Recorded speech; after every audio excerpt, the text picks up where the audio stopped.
Aloha and welcome to Issues That Matter. I'm Lynette Cruz, your host. Happy to have you here. It's been a while, I think, since I've taped with anyone, but we're lucky today because we have Dr. Keanu Sai as our guest today, and some really interesting discussion. I think everyone will find it particularly appropriate considering all the kinds of words that are flying around lately about crimes, what constitutes a crime. And in this case today, Keanu's going to be telling us a story, the Hawaiian story, and talking and sharing a little bit about denationalization and genocide. So certainly something I want to know about because I know like zero, like most people. They think they know. I thought I knew, but maybe I don't. Aloha. Thank you. Thank you. So what's going on? Tell us the story. Well, the issue of genocide is now coming to the forefront, being an extension of war crimes. Yeah. And these words, war crimes and genocide, are pretty shocking. They're it's quite hard-hitting when you first hear it, like war crime in Hawaii. And as the dust began to settle, people start to then feel comfortable with the word war crime because they understand what is a war crime. So war crime is not where you have to be at war and you got to kill each other. Okay. When a country is occupied, even without resistance, that occupation brings in what is called humanitarian law. Okay? And humanitarian law is very different from human rights law. So the ultimate difference between both is humanitarian law is the laws of occupation and how it protects non-combatants like civilians. Human rights law are people with rights, universally recognized rights, like a right to life, right to health. Those are human rights which speak to a time when you're not at war. So at some point, some human rights can actually get suspended during occupations, which is humanitarian law. So even though you have a right to a fair trial, under humanitarian law during occupation, that right can be temporarily suspended based upon some type of military necessity that needs to be shown, right? Now, if there is no military necessity, then the right to a fair trial is not necessarily a human right. That's actually a right secured under humanitarian law, Article 147 of the Geneva Convention. So you see some overlapping between human rights when you're not at war and humanitarian rights when you're at war or when a place is occupied, a country is occupied. So what makes it so that these terms are now being used? I was going to ask you, how is it that these distinctions were not made in the past? People are always talking about genocide, especially genocide toward Hawaiians. I always wondered what that meant, right. Aside from like they're trying to kill us all or have killed right. us all. Right. Well, genocide, actually, the way it's used today, in most cases, it's a human right, right? Which means there's no occupation taking place or armed conflict. Okay. So when people talk about genocide today, they are speaking it through the lens that Hawaii is a part of the United States. There is no occupation, but now there's an argument that genocide took place amongst Native Hawaiians in particular. Now, people have not necessarily been able to explain that or to articulate that. And I think they weren't able to explain it because they didn't really understand what is genocide. Now, for myself, I have to admit, I didn't understand what was genocide. And I took it at face value. Geno, okay, meaning the nation or tribe. Side is to kill. So basically, genocide is like homicide, right? To kill a human, genocide is to kill a race, right? That's at face value. That was not correct when I looked into it. Now, that is correct if you're looking at it through human rights law, right? A massive killing, that's genocide, okay? But what I needed to do was to understand where did that term come from. And the term was first coined by a professor named Raphael Lemkin, okay, in 1944. And he had it in his book regarding the Axis powers during World War II and the occupations. When he coined the word genocide, he clearly explained that genocide is not massive killings, but genocide is systemic. It's a national pattern that could lead to killings, that could lead to dispossessions. So it's more of the killing of a nation, which is a country, right? But it could also be applied to the killing of a particular race, right?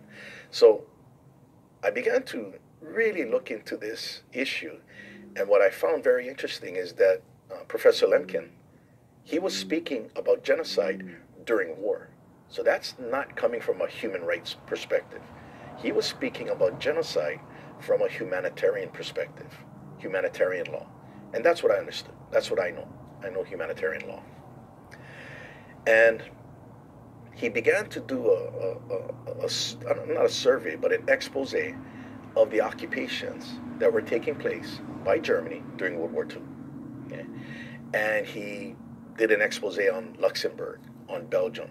And what he was showing was genocide, he said, was equal to the war crime of denationalization. Now, at that time, genocide was not recognized. In fact, he made that word up in 1944. But he made it up to reflect a pattern of oppression, right? So he says there's basically two phases of genocide. The pattern of a particular state is destroyed, and the second phase is the replacement of that national pattern of the oppressor. Okay, so what you have is a system that basically is placed over a system that was destroyed, and that system includes administrative, judicial, courts, economics, currency. So you're talking about a national pattern, not just a particular policy, a national pattern. And once that national pattern by the oppressor is placed within that territory or that state, then issues can arise, such as massive killings, banning of languages in the schools, what he termed Germanization. You also have Americanization. Gotcha. Exactly. So like in our case, for Hawaii, it would be Americanization, not Germanization. So genocide, from my understanding, is it basically is synonymous in its totality with denationalization. And denationalization, by definition, is where you are obliterating any memory of some national character, right? So if you're in Luxembourg and you have a Luxembourg culture and national identity, Germanization will try to replace that with a German thought. So when you have people talking or thinking German through the courts, through the laws. In that language, definitely. Yeah. So, denationalization and that happens when a place is being occupied by another country. It doesn't happen all the time, because denationalization is a war crime. So you can occupy a country during war, which is legal, right? Because international law regulates war. But you don't necessarily denationalize while you're occupying. Now, if you're occupying territory and you now impose your own national pattern within that territory, and you implement certain policies based upon that national pattern, that's denationalization. So what we have in Hawaii, Hawaii's history is unique. Yeah. And as people are starting to understand Hawaii's history, they're starting to see the broader consequences. So clearly, roughly, we can just say, to build a premise here, the Hawaiian Kingdom was a recognized independent state in the 19th century. There is no doubt it was.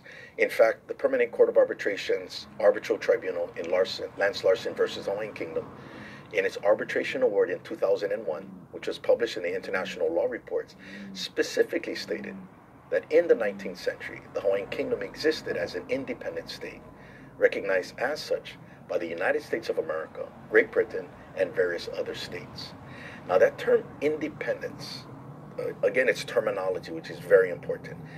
When a state is recognized as being independent, as was verified by the Permanent Court of Arbitration's tribunal, independent, by definition, is a political independence. What it means is the United States in the 19th century, along with Great Britain and various other states, recognized that only Hawaiian law existed over Hawaiian territory. So to use the terminology of Professor Lemkin, what they recognized was the Hawaiian national pattern. Yeah, its laws, its institutions, its currency, its trade practices, and everything. And that independence means that when Americans from the United States, or British from Great Britain, or French from France come to Hawaii, they are subject to that system, right? And that's what's called independence. Many people today use it wrong, the term independence. They think they have to advocate for independence. So I think they also consider independence that has to do with government, just government itself, without the pattern, the national pattern. It's a national pattern.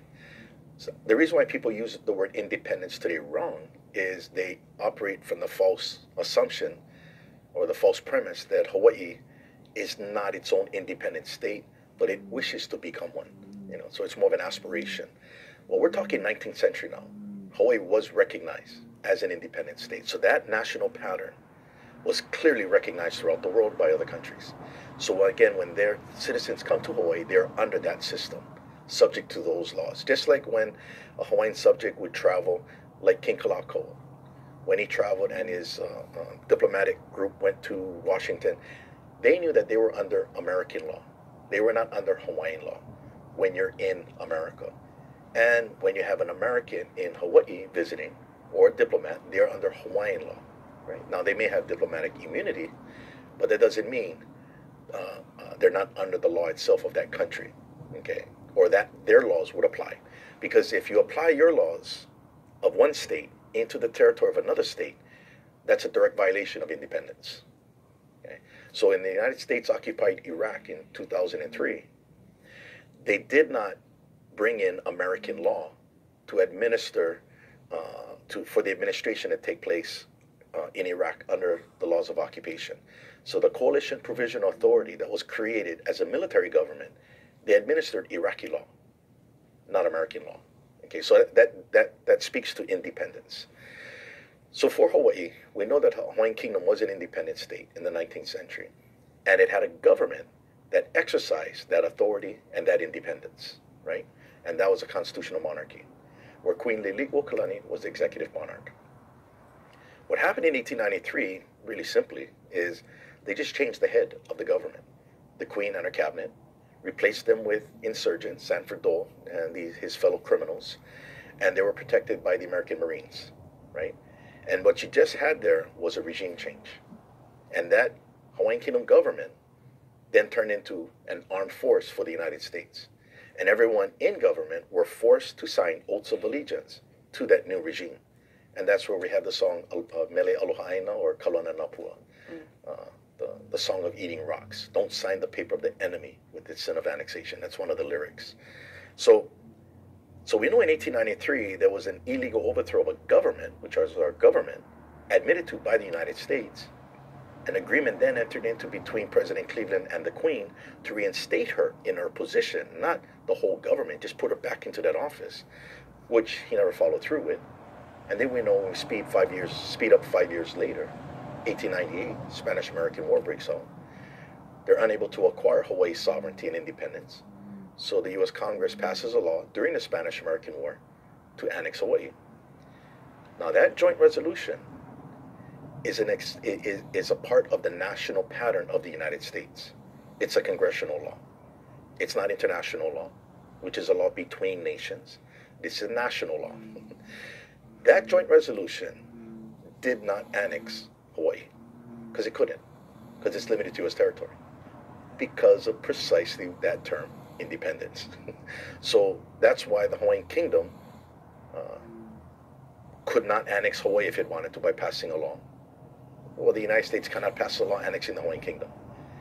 So what you have from 1898 during the Spanish-American War, you're going to have the eventual takeover or replacement of the Hawaiian national pattern, the national consciousness. Okay? And that process is called denationalization. We are the evidence of it.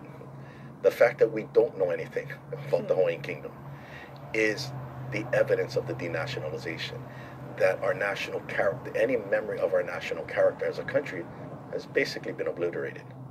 Now, this is different from the sovereignty groups out there. The sovereignty groups are claiming to be kingdoms. No, we're talking about a country here. We're talking about a national pattern called the Hawaiian Kingdom that was fully recognized, being independent by the United States and other countries since the 19th century. That pattern still exists, but it has been replaced, or subsumed by the American national pattern. Can you talk a little bit about the relationship between the use of the term genocide and the use of the term denationalization? How do they relate to each other? Okay, so denationalization is considered a war crime. And it was first identified, or the word coined, as a war crime in 1919, after World War I, because they're going to prosecute Bulgarians, Austrians, and Germans for war crimes committed during occupations.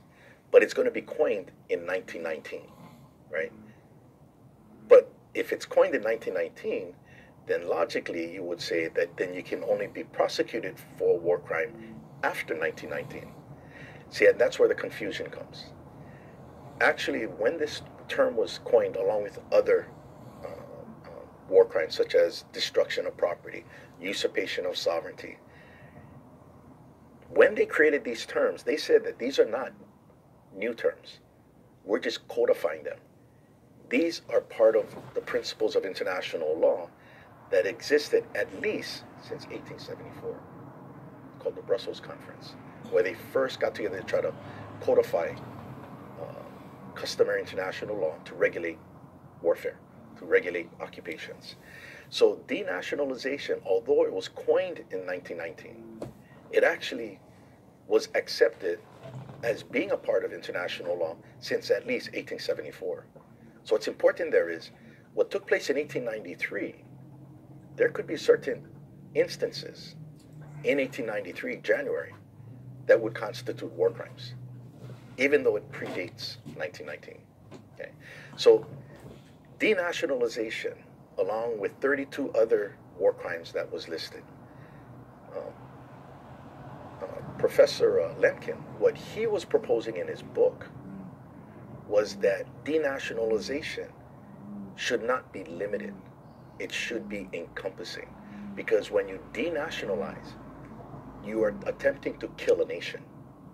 That's denationalization, which would include banning the language of the occupied territory from being spoken, pushing your own legal system in violation of independence into that territory you're occupying. So he said, from a position of denationalization in its totality, he called that genocide. That's where he brought in the term. So he coined another term to replace denationalization. And actually, there was a committee that was created during World War II that would look into prosecuting the Germans and the Italians and the Japanese for war crimes. So they began to take up these issues of what was going on during World War II. And they were coming to the same conclusion, this legal committee, committee number 3, they're from the United Nations War Crimes Commission. They were coming to the same conclusion that Professor Lemkin was coming to in his book in 1944. And by 1945, this committee, which was made up of Americans, scholars and lawyers, they said that denationalization is genocide. And it was restated in one of the U.S. military tribunals prosecuting German for occupation. And they said denationalization through genocide. Well, genocide through denationalization. They said the words are synonymous. So that's the development of that word genocide under humanitarian law. Now, in 1948, after World War II, there was a convention that the United Nations put together, a treaty, to prevent genocide. As looking back at what happened during World War II with the Auschwitz, the slaughterhouses. Now, that convention that the countries signed to prevent genocide, that is a recognition of a human right. But if you're at war, that convention doesn't necessarily apply. What would apply is denationalization, which is genocide, according to Professor Lemkin and the legal committee that concluded and agreed with Professor Lemkin, committee number 3, that denationalization in its totality is genocide. My guess is anybody who's watching this is going to have to watch it more than once. Me too. One of the things I'm you trying said, to make it simple. I know. So one of the things you said, national character. And I'm recalling something that Cleveland said when he was still the president. Something like a substantial wrong has been done, Yeah. which we, by virtue of our national character, must endeavor to repair, which tells me that he thought at that time that the American national character, whatever, would actually do the right thing. Exactly. It was based on yeah. truth, the rule of law. Right. So he said that was the American Yes. way things are supposed Right. to be. And I bet everybody during that time felt the same way. They could describe themselves to others, people in other cultures, as having this national character, which is, I think, really interesting.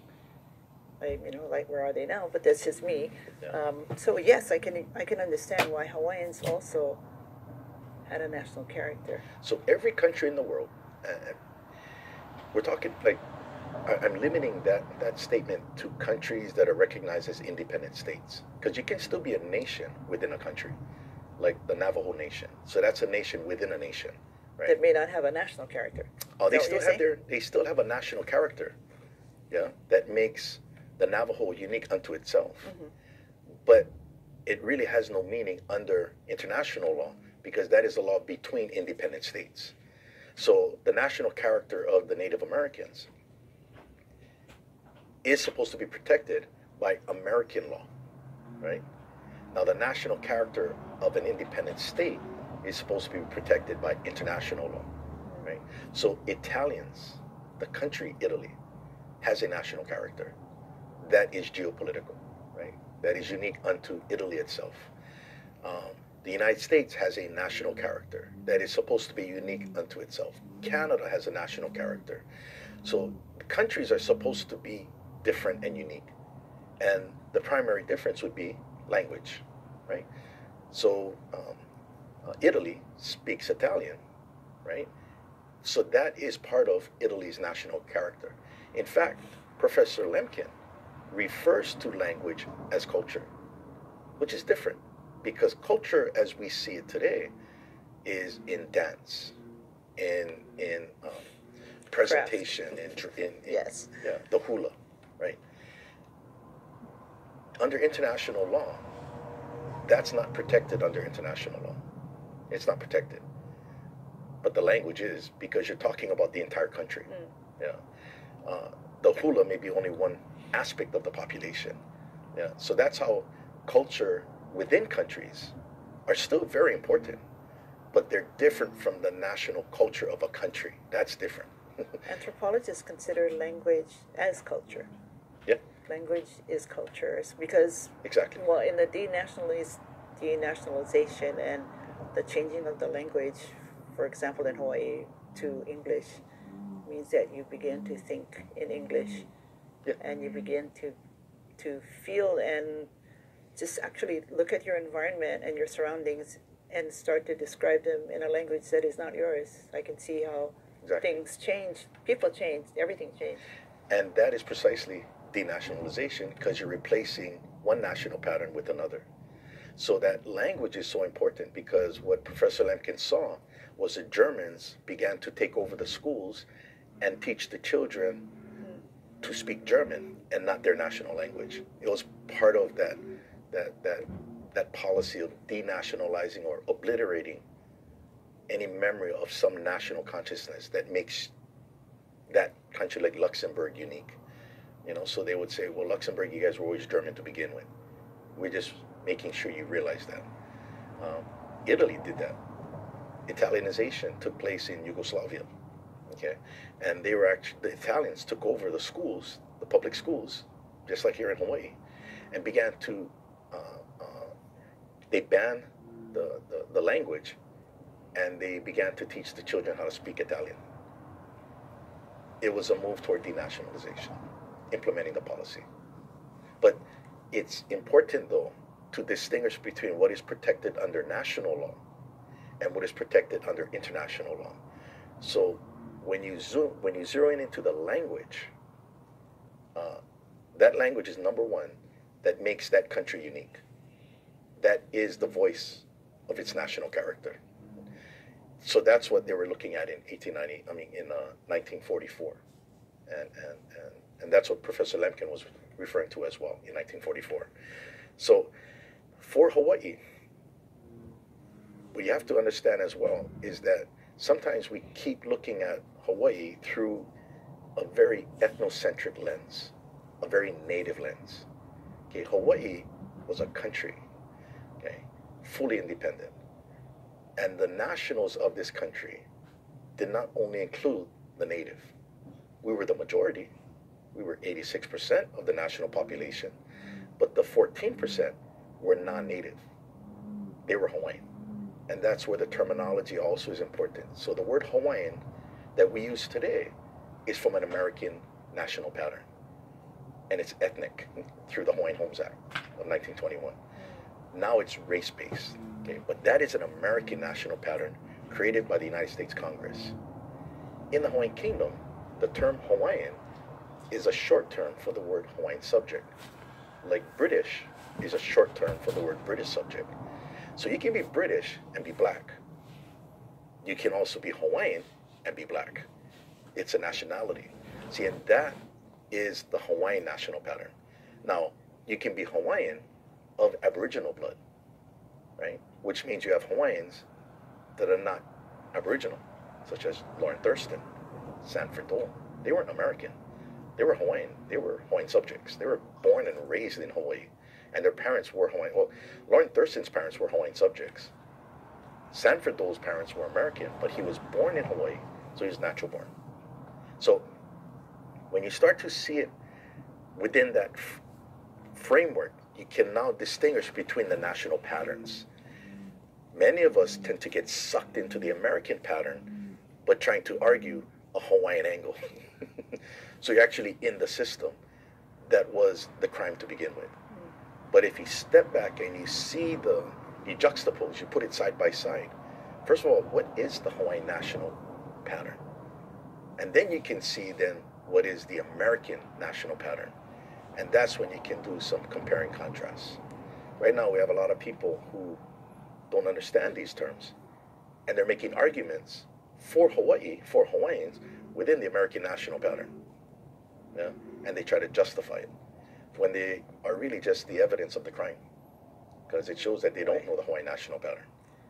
Yep, and I think, the majority of us fall into that category because we don't know. Yeah. So, how do you renationalize? You can't, right? Well, it's consciousness. So what you do is you raise the consciousness. It never left. It's just that our memory of it has been obliterated. You can always recover your memory. Well, back to the thing about how you think, the language that you think in. Years and years ago, 20 years or so, a friend of mine who was teaching Hawaiian language was concerned about the fact that there were a couple of schools and teachers who were translating American primers into Hawaiian language. So it would be like see, spot, run in Hawaiian language, and all that kind of stuff. And it was really anathema. They didn't like that at all because they understood what was happening in Hawaiian language programs where people were taught to think in English even as they were using the Hawaiian words. So evidence. I'm just bringing it up from memory.